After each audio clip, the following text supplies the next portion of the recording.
Muy buenas tardes, José Horacio Rodríguez, secretario general de Opción Democrática. Dime, José.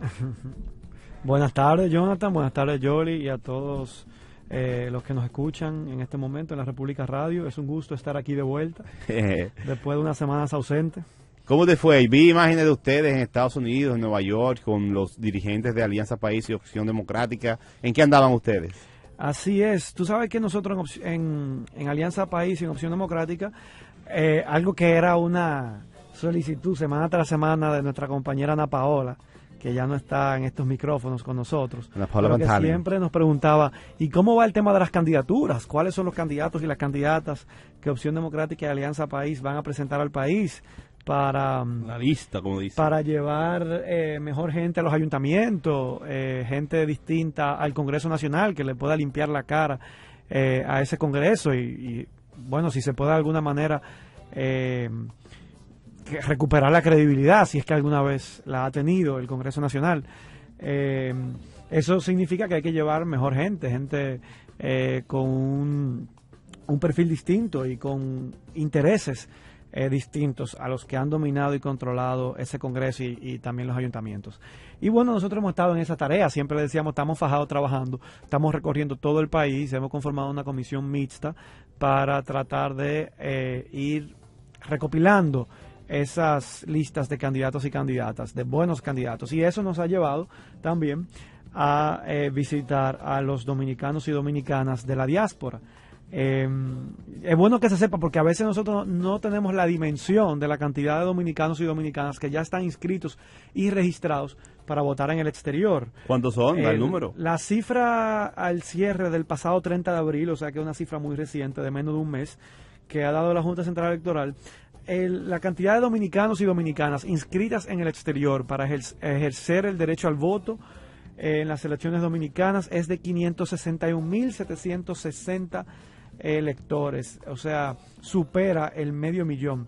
Y esa es una cifra muy importante, tomando en cuenta que bien solamente... 500.000 bien disperso. Está bien, bueno, la mayoría está concentrada en los Estados Unidos, sí. De ese 500.000, un 67% está concentrado en los Estados Unidos, el otro grueso, pero que es de apenas un 13% en España, y ya sí el resto está bastante disperso. Y la abstención allá debe ser mucho más alta.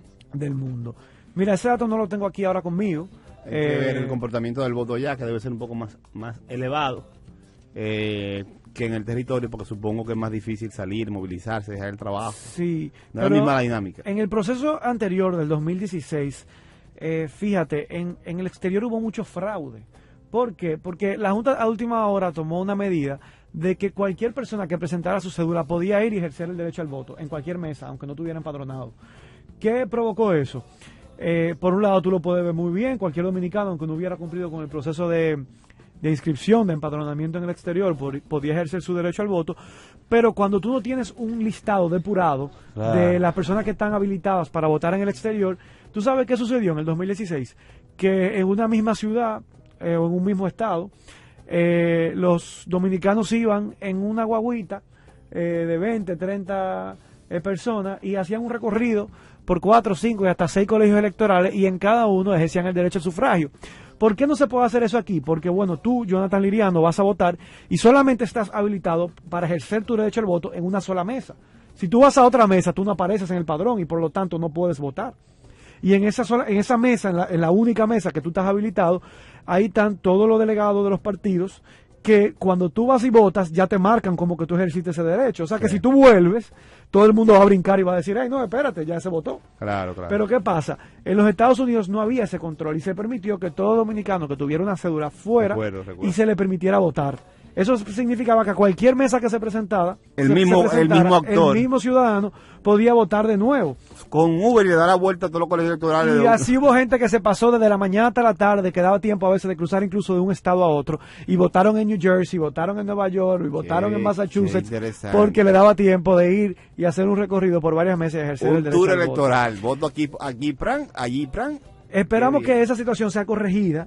Y el hecho de que la Junta publique ahora ese padrón ya depurado de electores inscritos por país permita que solamente quien esté previamente empadronado y registrado en una mesa en específica pueda ejercer el voto en el exterior. Por eso no podemos tener cifras claras en las elecciones pasadas de cuál fue los datos de abstención, porque no había un padrón cerrado, sino que cualquier dominicano que se presentara podía votar. Pero para estas elecciones sí entendemos que está muy definido, por lo menos los datos que ha aportado la Junta Central Electoral de los empadronados en el exterior, y tenemos ese 500,000 de dominicanos inscritos para votar. Si tú te fijas, la importancia que tiene la diáspora es mayor al de... varias provincias. No, al de casi todas las provincias. Sí. Solamente la provincia de Santo Domingo, el Distrito Nacional y Santiago tienen más electores inscritos que la diáspora. O sea que si tomáramos, aún está muy dispersa la diáspora dominicana, se concentra mayormente en los Estados Unidos. Si lo considerábamos como una provincia, estaría por encima de 28 provincias del país, solamente siendo superada, o de 29, porque si tomamos en cuenta el Distrito Nacional como una demarcación aparte, considerada una provincia, solamente sería superada por la provincia de Santo Domingo, por el Distrito Nacional y por Santiago. De ahí la importancia.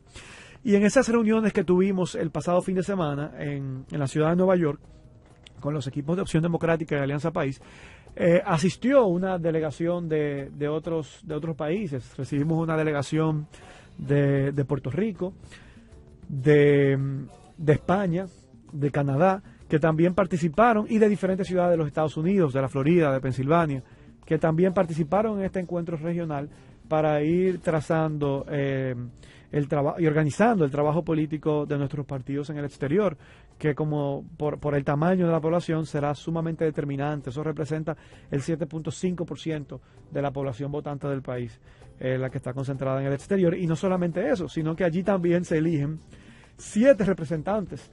Esa diáspora dominicana, que ese 500,000 son los que están inscritos y registrados para votar. Los diputados de ultramar. Ajá, los diputados de ultramar, pero esa población es mucho mayor, porque hay muchos dominicanos que residen en el exterior, pero que no están empadronados en la Junta Central Electoral.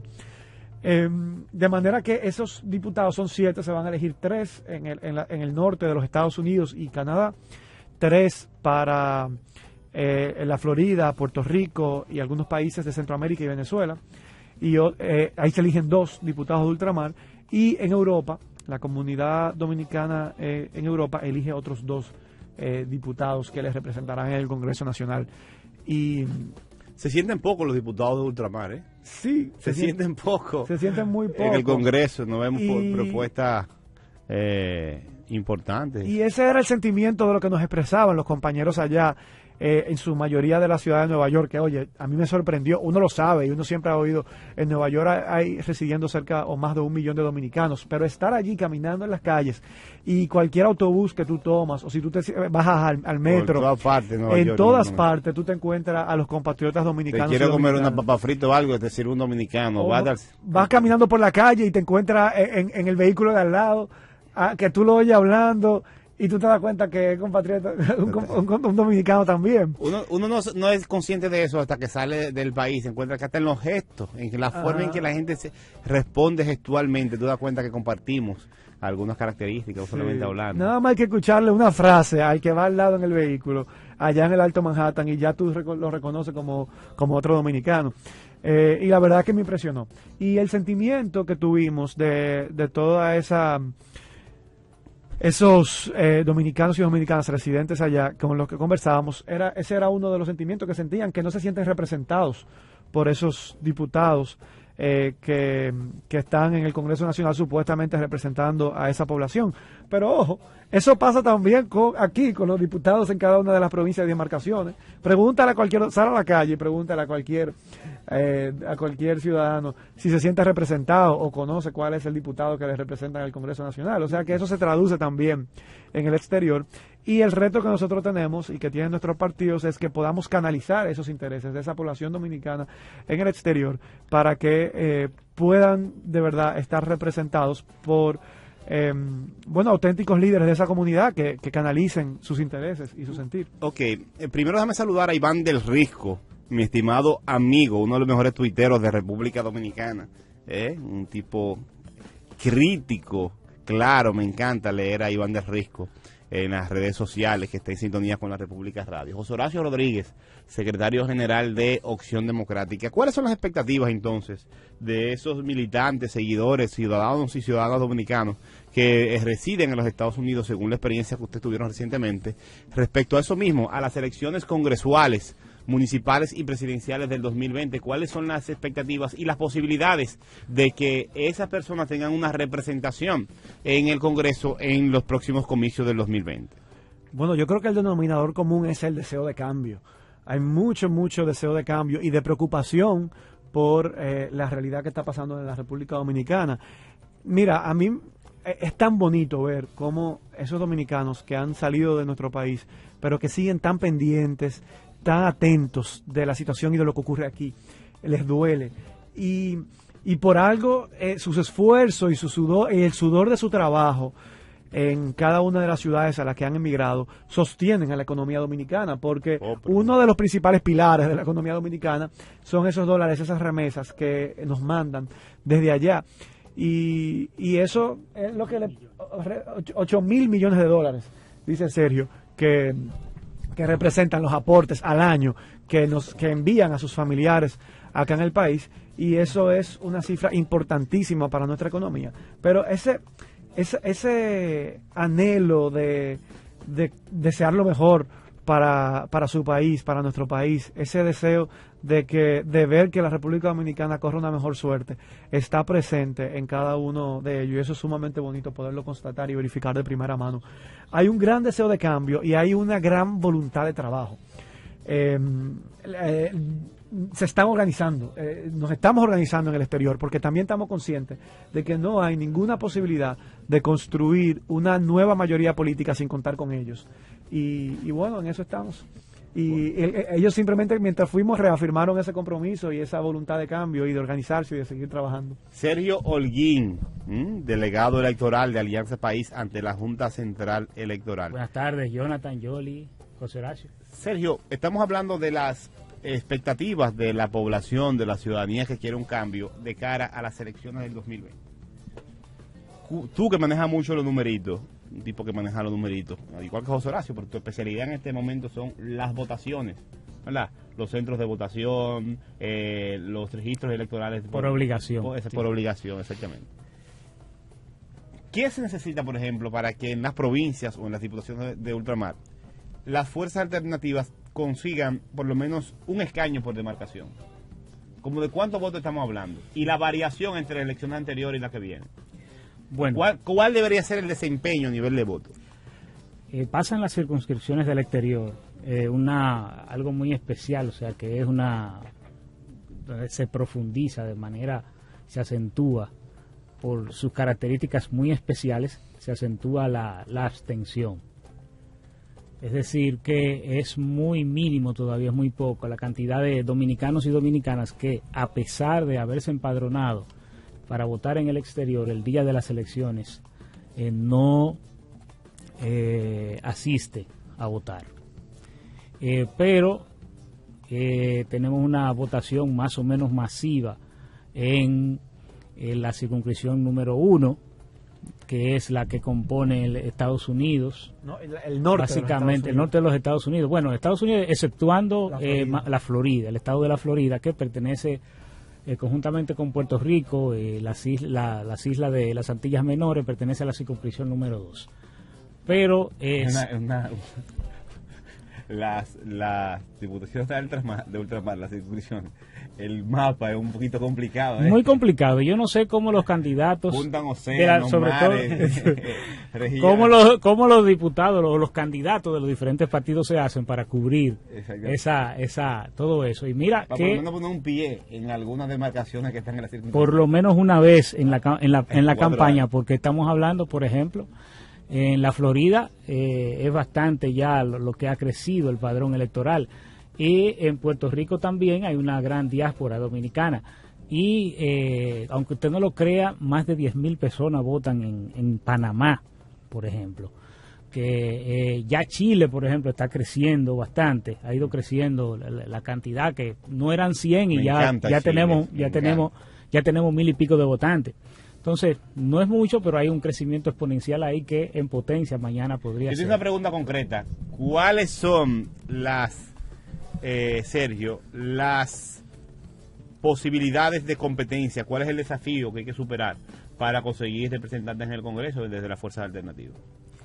Bueno, yo creo que sobre todo en el exterior el asunto es bastante halagüeño porque precisamente esa diáspora no tiene dependencia de como se estila aquí de ciertos de mucho menos clientelismo político, y eso hace que una diáspora mucho más una comunidad mucho más consciente, mucho más independiente en términos económicos, y hace que vote de manera muchísimo más consciente. Eso es una oportunidad que se tiene de que la gente vote por las propuestas que realmente puedan valer la pena. Yo creo que en la comunidad dominicana en el exterior, que no sé por qué todavía la ley actual mantuvo el asunto de que los diputados del exterior sean en lista cerrada y la gente no pueda elegir de manera directa el representante, es decir, que no sea una lista bloqueada, donde la gente pudiera elegir de manera preferencial. Pero bueno, es una lista donde, por ejemplo, en la circunscripción 1 se presenta el 1, el 2 y el 3. Pero yo creo que hay unos liderazgos que han estado creciendo, que han estado consolidándose, sobre todo en esa parte norte de los Estados Unidos, como dice José Horacio, Estados Unidos, New Jersey, Boston, unos liderazgos alternativos que han estado muy creciendo, y creo que podríamos tener la oportunidad de que una fuerza alternativa o un conjunto de fuerzas alternativas pudieran sacar algún representante. Eso es posible. Hay posibilidad, entonces. Eso es posible. Hay posibilidades. Mira, aquí está la ley, tengo la ley abierta, en su artículo 116, especifica la primera circunscripción del exterior, incluye las ciudades de Montreal y Toronto en Canadá, y en los Estados Unidos las ciudades de Nueva York, o los estados de Nueva York, Massachusetts, Rhode Island, New Jersey, Pensilvania, Washington DC y Connecticut. Todos esos estados comprenden lo que es la circunscripción número 1, y allí se eligen 3 diputados de ultramar. Perfecto. Así es. Pero va a depender también de que se pueda hacer un conjunto de fuerzas políticas que puedan llevar una propuesta común. Digo, es a veces mucho más difícil porque a lo mejor hay un tema de la colocación. Pero si el liderazgo que está en Estados Unidos, el liderazgo alternativo, puede ponerse de acuerdo, yo creo que hay la factibilidad de que por lo menos uno pudiera salir. Y la gente del exterior, de la diáspora, especialmente en Estados Unidos, Nueva York, es gente muy activa. Están a veces más activos y más pendientes de la realidad política y social del país, que es mucha gente. Pero de lo es que estamos así, aquí. es así. Incluso nos activan desde allá en algunas cosas.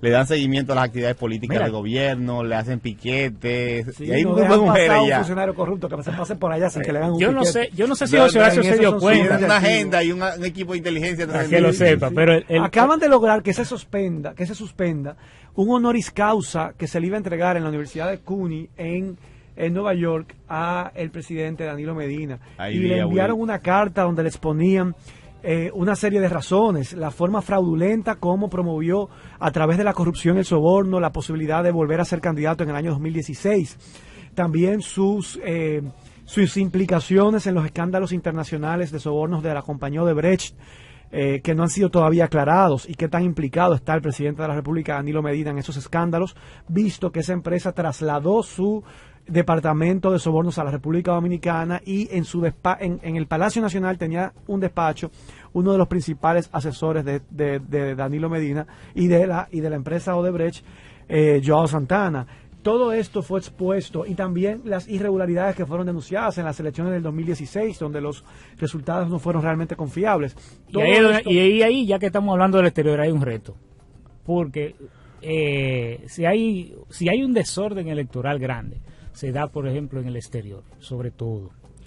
¿Por qué? Porque aún las personas que votan allá, se padronan para votar, no tienen un colegio fijo.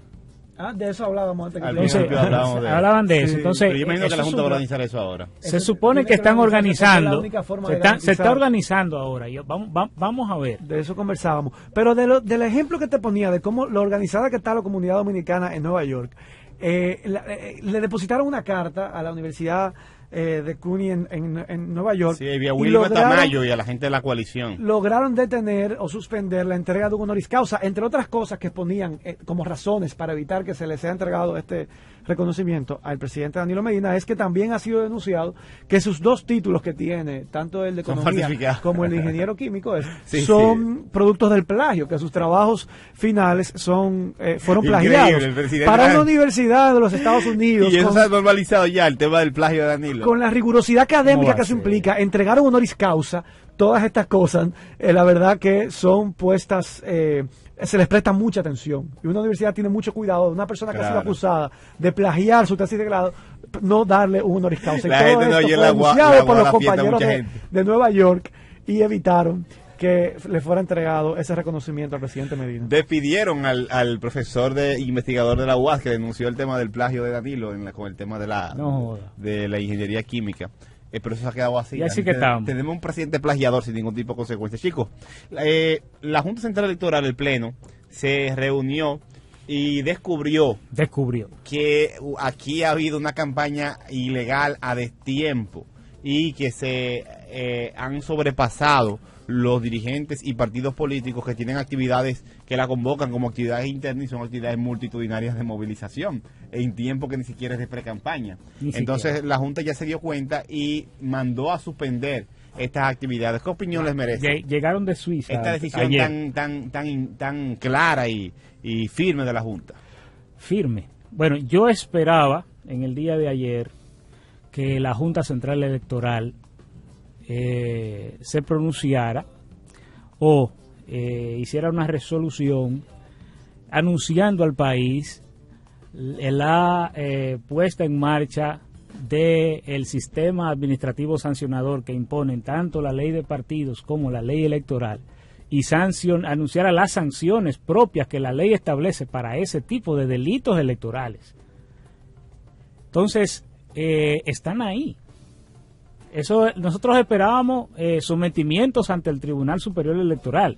Nosotros esperábamos anunciar la retención de fondos contra los partidos que han auspiciado y han organizado ese tipo de actividades proselitistas.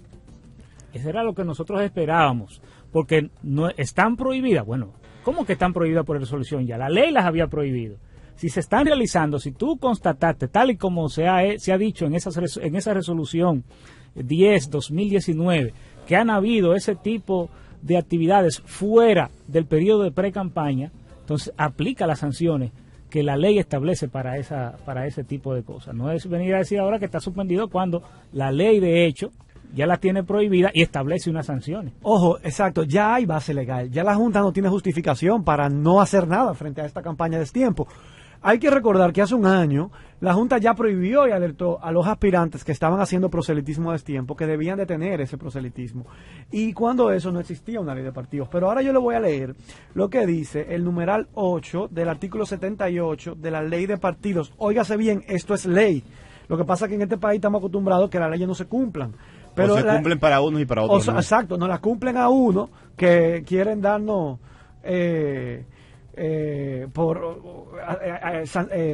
aplicarnos las leyes porque somos opositores al gobierno, pero cuando al gobierno no se la aplican. Y esta ley la aprobaron ellos. Oigan lo que dice el numeral 8 del artículo 78 de la ley de partido.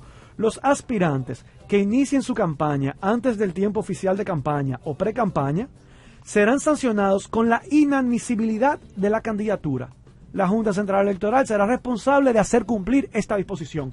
Lo que nosotros esperábamos de la Junta Central Electoral en esa reunión que tuvieron el día de ayer era que inhabilitara a los candidatos que están haciendo campaña de tiempo. Eso es lo que tenía que hacer y ese es el mandato legal. Está en el numeral 8 del artículo 78 de la ley 3318 que nosotros hemos criticado, que hemos impugnado 13 artículos, pero que estamos cumpliendo. Y si una instrucción hemos dado a todos los aspirantes que los hay de Opción Democrática y también de Alianza País, es que hasta que no inicie el periodo de pre-campaña, el próximo 7 de julio, no pueden colocar un afiche, no pueden colocar una valla, no pueden colocar una publicidad promocionándose ni como candidatos a ninguna posición de cargo electivo. Porque nosotros no podemos exigir que se cumpla la ley cuando nosotros no la estamos cumpliendo. De ninguna manera, pero esa es la actitud de la Junta y nos está entregando en la cara esta actitud parcializada hacia uno de los actores. La Junta no está aquí para llamar la atención a nadie ya, sino para aplicar la ley. Ya dio varios plazos, creo que fueron 2 plazos para el tema de la campaña de tiempo, se cumplieron los plazos, mandó a las autoridades del ayuntamiento de hace montar el casi caso un de la año valla. ya, con la resolución 4/2017, que estableció el cese que no se podían hacer esas actividades. Y el tema del desmonte de las vallas y el llamado al ayuntamiento que desmonte de la valla entra también en la misma posición de la Junta en cuanto a la campaña a destiempo. Y ya el cañero quitó el mismo desmonte de las vallas tenía. debió ser una advertencia a los partidos que continuaran, y dentro del PLD y el mismo PRM continúan haciendo actividades multitudinarias y actividades de movilización que ni siquiera deberían estar en el tiempo de la pre-campaña. Pero lo más grave de esto, de la Junta, de mi punto de vista, chicos, es que si ustedes se fijan, en agosto del 2018 fue que se promulgó la ley de partidos, ¿no? En agosto, 18 de agosto. Bien, de agosto del 2018. No hace un año todavía. No hace un año, pero van más de 8 meses. 9 meses, ¿no? Un parto. 9 meses. Hace 9 meses la Junta ha incumplido o ha permitido abiertamente el incumplimiento de la ley. Bien. Cuando se viene a dar cuenta la Junta de que se está violentando la ley y se le está yendo la mano a los tipos, es prácticamente un mes antes de que inicie formalmente la pre-campaña. No, y si tú te das cuenta, ya la maquinaria... Un mes de que inicie la pre-campaña, entonces allá, mira, suspendan. Esta semana dice, la vamos a suspender y convocamos a los partidos de reunión con el Pleno. Que declare inadmisible la candidatura de Leonel Fernández. O dime si eso no es un acto de campaña, lo que se hizo en el Centro Olímpico. Totalmente. Hace una semana. Pero ya Leonel Fernández le dio la vuelta al país. Antes que inicien su Y campaña. la maquinaria reeleccionista también. Antes del tiempo oficial de campaña, pre-campaña, serán sancionados con la inadmisibilidad de la candidatura. Es una burla. Todo el que ha iniciado su campaña, esa candidatura es inadmisible, lo dice la ley. Y eso es lo que la Junta Central Electoral tiene que hacer cumplir. Es una burla y se da otro elemento más. La misma normativa, ley de partidos que la Junta no leyó durante 9 meses, coloca topes de gasto para la pre-campaña. Hay que ver cómo se va a fiscalizar ese tope de gasto. Muy bien. ¿Y cómo la Junta va a medir el tope de gasto de Leonel Fernández? ¿A partir del inicio formal de la pre-campaña o estos 9 meses se lo va a contabilizar? Hay que contabilizárselo desde